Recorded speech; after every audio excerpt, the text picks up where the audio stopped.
बहन जी, ये तुम्हारी जेठानी कहाँ गई? पिछले 4 दिन से दूध ना ले रही। कभी किसी को दूध देना पड़ रहा है। करीब 18-20 साल से दूध दे रहा हूँ, पर पहली बार ऐसा हुआ कि दरवाजे पर ताला लटका हुआ है। तुम्हें भी ना पता क्या? कहाँ गई? 2 लीटर दूध है, ले लो। अमावस है, खीर बना लियो।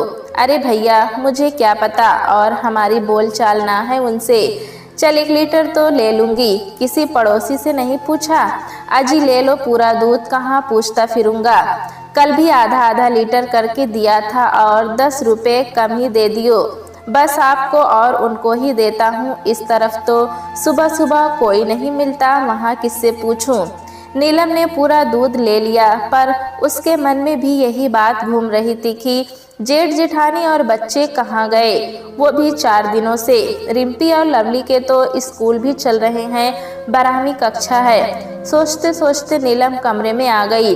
वहाँ माजी के पास बच्चों को बैठा देखकर बोली, चीकू, रिम्पी और लवली स्कूल नहीं आ रहे क्या?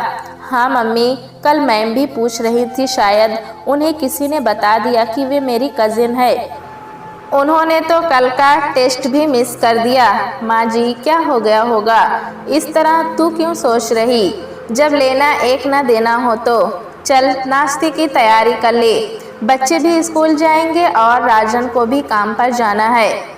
अभी तो सुबह सुबह क्या फ़ोन करूं? केशव की बहू से फ़ोन करके पूछ लूंगी। नीलम सास की बातें सुनकर रसोई में जाकर काम में लग गई, पर उसके दिमाग में यही बात बार बार घूम रही थी कि पूरा परिवार कहाँ चला गया। उसकी शादी को 20 साल हो गए, पर एक राखी को छोड़कर जेठानी को कभी मायके जाते भी नहीं देखा। बच्चों और पति के जाने के बाद नीलम फिर बोली, माँ जी, आप फ़ोन करोगी या मैं पूछूं? एक बार राजी खुशी पता लग जाए बस। फ़ोन करने पर पता चला कि नीलम के जेठ राजेश 4 दिन पहले आई तेज बारिश में छत से गिर पड़े।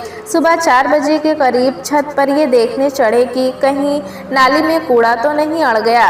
बस पैर ऐसा फिसला कि संतुलन बिगड़ गया और वे मुंडेर से होते हुए सीधे आंगन में आकर गिरे। गिरते ही बेहोश हो गए। शायद अंदरूनी चोट थी, क्योंकि बाहर से तो एक खरोच भी नजर नहीं आ रही थी। उसी समय पड़ोसी केशव जी चीख पुकार सुनकर बाहर आए और उनका बड़ा बेटा उन्हें तत्काल अस्पताल लेकर पहुंचा, जहां उन्हें आईसीयू में भर्ती कर लिया गया और शायद कल से वेंटिलेटर पर हैं। मैं कहना रही थी, माँ जी, अजीब सा लग रहा है, बार बार रोने का मन करता है। ये तो अभी ऑफिस पहुँचे भी नहीं होंगे, फ़ोन करके बता दूँ? हाय, इतनी बड़ी बात हो गई। 4 दिन से मेरा बच्चा मौत के मुंह में है और सुहाना ने हमें बताना भी ज़रूरी नहीं समझा। चल जल्दी उठ, मैं और तू ही चल पड़ते हैं। जैसा भी है बेटा तो है। जी तो ऐसा खट्टा कर दिया दोनों ने कि देखने को भी मन नहीं करता, पर माँ का कलेजा है। गोल्डन अस्पताल वैसे तो अच्छा ही बताते हैं। दोनों सास बहू अस्पताल पहुंची और रिसेप्शन पर नाम बताकर कमरे इत्यादि की जानकारी लेकर जैसे ही लिफ्ट की तरफ मुड़ी तो स्वीटी मिल गई। स्वीटी, पापा कैसे हैं? दादी और चाची पर नज़र पड़ते ही स्वीटी की आंखों में पानी भर आया। पापा को होश नहीं आ रहा, डॉक्टर कुछ बता नहीं रहे। आज तो मम्मी सुबह से रोए जा रही हैं। दादी, ना यूँ जी छोटा नहीं करते, ठीक हो जाएगा तेरा पापा, डॉक्टर से बात करेंगे। इन्हें समझ ना आएगी तो दूसरे अस्पताल में ले चलेंगे। तू कहाँ जा रही है अब? मैं तो रिम्पी और लवली को लेकर घर जा रही हूँ। 4 दिन से तो यहीं थे, पर आज मम्मी कह रही हैं कि इन दोनों को घर छोड़ाऊँ। केशव बाबा जी के घर सो जाएंगी ये। रुक जा, जब हम चलेंगे तो साथ चलना। चल अपने पापा के पास ले चल। सीटी दादी और चाची को लेकर आईसीयू की तरफ चली। वहाँ फर्श पर एक पुरानी सी चादर पर बड़ी बहू सुहाना बदहाल सी बैठी थी। सास को देखकर खड़ी तो हुई और बोली, कहीं से पता लगा होगा? हाँ, बस पैर फिसला और बेहोश हो गए। इन डॉक्टरों का क्या कहूँ? कब देखकर गया डॉक्टर? नीलम, राजन को फ़ोन करके बुला। इनसे बात ना संभल रही है तो दूसरे डॉक्टर को दिखा लेंगे। 4 दिन से यहाँ हो, यूं कभी ना सोचा कि माँ को खबर कर दूं। 9 महीने पेट में रखा है, कहीं पेड़ पे से तोड़कर नहीं लाई थी। बताओ, 3 जवान लड़कियों को यहाँ लिए पड़ी हो। ऐसे में तो किसी दुश्मन से भी मदद मांगो तो वो भी मना ना करेगा। नीलम ने बातों का रुख मोड़ते हुए कहा, माँ जी, इनका फोन नहीं लग रहा है, थोड़ी देर में फिर करूँगी। पर माँ का दिल नीलम की कोशिश के बावजूद भी उनके मन की पीड़ा शब्दों के द्वारा प्रकट होने से नहीं रुक रही थी। 15 साल हो गए, राम लक्ष्मण जैसे भाइयों की जोड़ी को दुश्मन बना दिया। मैं ही जानती हूँ कैसे कैसे करके मैंने अपने बच्चों को पाला। 4 दिन से पड़ा मेरा बच्चा, क्या ब्याह के बाद माँ का अधिकार खत्म हो गया? सारे फैसले यही करेगी? माँ जी, ये अस्पताल है, बाद में बात कर लेना। इनसे बात हो गई है, बस आधा घंटे में पहुँच रहे हैं। नीलम ने दोबारा सास को धैर्य बरतने के लिए कहा। राजन के पहुँचते ही माँ जी के दिल का दर्द आंखों से बह चला। आज बाहर से कठोर और कर्कश दिखने वाली माँ जी छोटे बेटे को देखकर भावुक हो गईं। राजन, बचा सकता है तो बचा ले अपने भाई को, पर मेरा मन क्यों बुरा सोच रहा है बेटा? बुरे बुरे ख्याल आ रहे हैं। स्वीटी, रिम्पी और लवली को लेकर चाची के साथ घर जा। बातचीत करने पर राजन को ऑफिस में काम करने वाले एक कर्मचारी का भाई मिल गया, जो उसी अस्पताल में एक्सरे विभाग में कार्यरत था। राजन ने उससे बात की। कुल मिलाकर नतीजा शून्य ही रहा। केवल इतना ही पता चला कि अगर परिवार वाले दूसरे अस्पताल में ले जाना चाहते हैं तो वे ही जिम्मेदार होंगे। होनी को कौन टाल सकता है? उसी रात 2 बजे के करीब अस्पताल वालों ने राजन को बुलाकर राजेश का पार्थिव शरीर सौंप दिया तो वह लड़खड़ा गया। माँ और भाभी को कैसे कहे, क्या कहे? वो तो अभी इस बात को भी स्वीकार नहीं कर पा रहा था कि 4 दिन से भाई बेहोश पड़ा है और अब एक नई स्थिति, आईसीयू से बाहर निकलते ही भाभी पर नज़र पड़ते ही उसका धैर्य टूट गया। भाभी, मेरा भाई। पता नहीं सुहाना तक उसकी आवाज़ पहुंची या नहीं, पर ज़मीन पर लेटी जवानी में ही विधवा हुई माँ राजन की आवाज़ सुनते ही बिलख उठी। हाय राम, ये तूने क्या किया भगवान? सुहाना लुट गई तू। हे प्रभु, तीनों लड़कियों पर तुझे दया न आई। मेरे राजेश, सुहाना ने तो कल्पना भी नहीं की थी कि ऐसा भी हो सकता है। राजेश का अंतिम संस्कार कैसे हुआ, किसने किया, मेहमानों की व्यवस्था कैसे हुई, बेटियां किस हाल में हैं, उसे कोई सुध-बुध नहीं थी। बस आंखों के सामने अंधेरा था। आज राजेश को गए 3रा दिन था। अभी अभी नीलम अपनी जेठानी को चाय का कप पकड़ाकर गई थी। सुहाना दीवार से कमर लगाए बैठी सोच रही थी। 20 साल पहले उसकी गोदी में स्वीटी थी जब देवर राजन का विवाह हुआ था। 3 साल बाद ही देवरानी नीलम के पैर भारी हो गए और वो भी दोबारा माँ बनने वाली थी। किस तरह वो लड़के के लिए पागल हो रही थी, ये पता लगते ही कि वो दोबारा माँ बनने जा रही है, उसने कहाँ कहाँ पूछना शुरू नहीं कर दिया था कि उसका होने वाला बच्चा लड़का है या लड़की। उधर नीलम बेफिक्री से रह रही थी। अक्टूबर में सुहाना की डिलीवरी थी और नवंबर में नीलम की।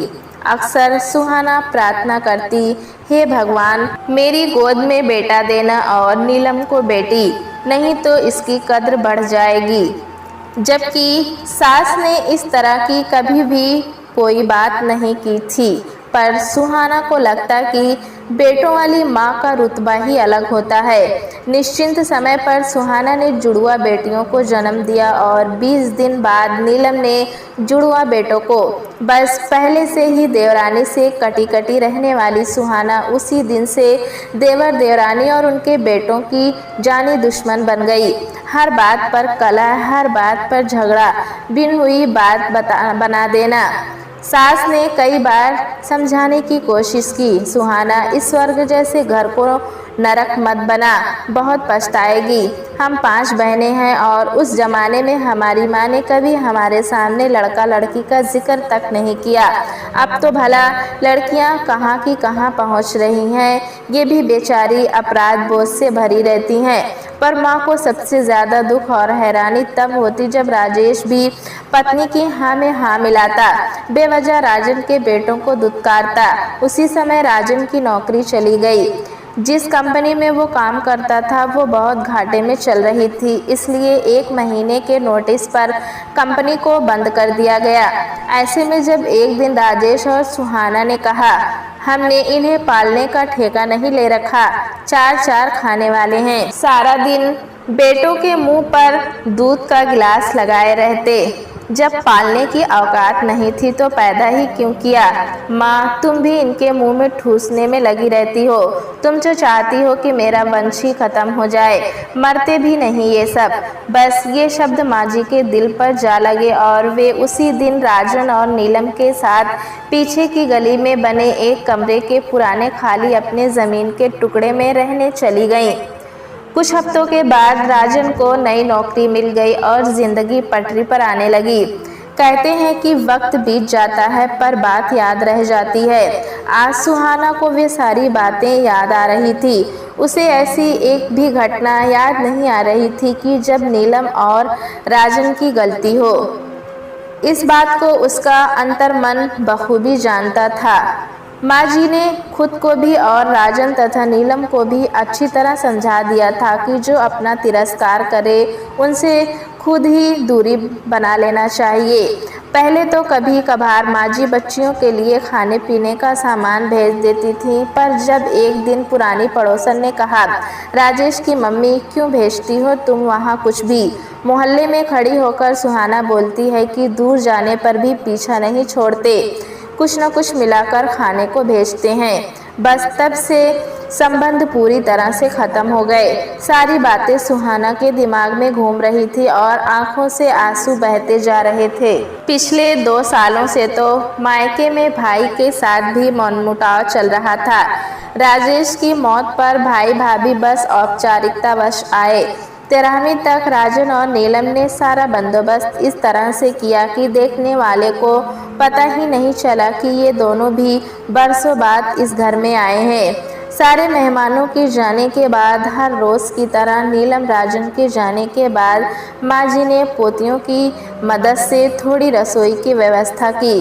ब्रह्म भोजन के बाद का बचा सामान डिब्बों में डाला। स्वीटी के साथ बैठकर बैंक में काम करने वाले अपने भतीजे के बेटे के साथ बात करके अकाउंट आदि की जानकारी ली तो पता चला कि अकाउंट में मात्र 5 लाख रुपए हैं। घर के ऊपर का मकान किराए पर दिया है। खैर, अपनी तरफ से वो जितना जानती थी बता दिया। अगले दिन सुबह चाय पीकर माँ जी बोली, सुहाना जा रही हूँ, देख कर चलना, जो होना था हो गया। इतना कहते ही उसका गला भर आया। इस घर की बड़ी बहू को कितने प्यार से लेकर आई थी, पर इसी बहू के रवैये ने। तभी सुहाना ने पीछे से माँ जी का हाथ पकड़कर रोते हुए कहा, माँ जी, मैं बिल्कुल अकेली रह गई, यहीं रुक जाओ, मुझे सहारा रहेगा। माँ जी का मन किया कि बहू के पास ही रुक जाए, पर उन्होंने अपनी भावनाओं पर काबू करते हुए कहा, आती रहूँगी, बस एक बात कहना चाहती हूँ कि तेरे देवर देवरानी हीरा हैं, आगे तेरी मर्जी। दरवाजे के बाहर पैर रखने ही वाली थी कि नीलम और राजन आते दिखे। अरे बेटा, तुम दोनों यहाँ, ऑफिस नहीं जाना और तुम्हें बच्चों को स्कूल नहीं भेजना। माँ जी, हम यहाँ इसलिए आए हैं कि भैया के बाद जीवन को नए सिरे से नई जिम्मेदारी के साथ चलाना है, तो भाभी रिम्पी और लवली आकाश और अर्जुन के साथ उनके रिक्शे में जाया करेंगी और स्वीटी को मैं अपने ऑफिस जाते समय कॉलेज छोड़ दिया करूँगा। भाभी तैयार हो जाना 11 बजे तक। भैया के बॉस का फ़ोन आया था, वे आपको कुछ न कुछ कार्य देने की बात कर रहे थे। वैसे ज़बरदस्ती नहीं है, आप मजबूरी मत समझना। आकाश और अर्जुन की तरह स्वीटी, रिम्पी और लवली मेरी जिम्मेदारी हैं। हमेशा कैची की तरह ज़बान चलाने वाली सुहाना आज चुप थी, क्योंकि जिन देवर देवरानी की 4 दिन की रोटियां उसे भारी हो गई थी, आज वे खुद उसकी बेटियों को अपनी जिम्मेदारी समझ रहे हैं। माँ जी, यहीं आ जाओ, सब मिलकर रहेंगे। नहीं भाभी, जैसा चल रहा है ठीक है, रहेंगे तो अलग अलग ही, पर हमेशा हमें अपने आसपास ही पाओगी। कुछ ही दिनों में सुहाना को पति के ऑफिस में उसकी योग्यता के आधार पर एक क्लर्क की नौकरी मिल गई। रसोई चलाने लायक तनख्वाह मिलने लगी। बच्चों में भी प्रेम सहयोग की भावना बढ़ी। जिन बच्चों के लिए एक दिन राजेश ने मरते भी नहीं शब्द का प्रयोग किया था, आज उन्हीं बच्चों का मुंह बड़ी माँ कहते नहीं थकता था। शिक्षा पूरी करने के बाद जिस दिन स्वीटी का विवाह हुआ, उस दिन सुहाना हर किसी से कहती फिर रही थी, भगवान मेरे जैसे देवर देवरानी सबको दे। मैं तो बड़ी किस्मत वाली हूँ। दूर बैठी माजी जानती थी कि राजन की हर जिम्मेदारी निभाने के पीछे मेरी नीलम की समझदारी है। उसे अपने माता पिता से ऐसे संस्कार मिले जो दोनों परिवारों की इज्जत रखना जानती है। काश मेरा राजेश भी होता और अपने परिवार के बीच हंसता खेलता। दोस्तों, कहानी कैसी लगी हमें कमेंट में ज़रूर बताएं। चैनल पे नए हैं तो एक लाइक और सब्सक्राइब करना ना भूलें।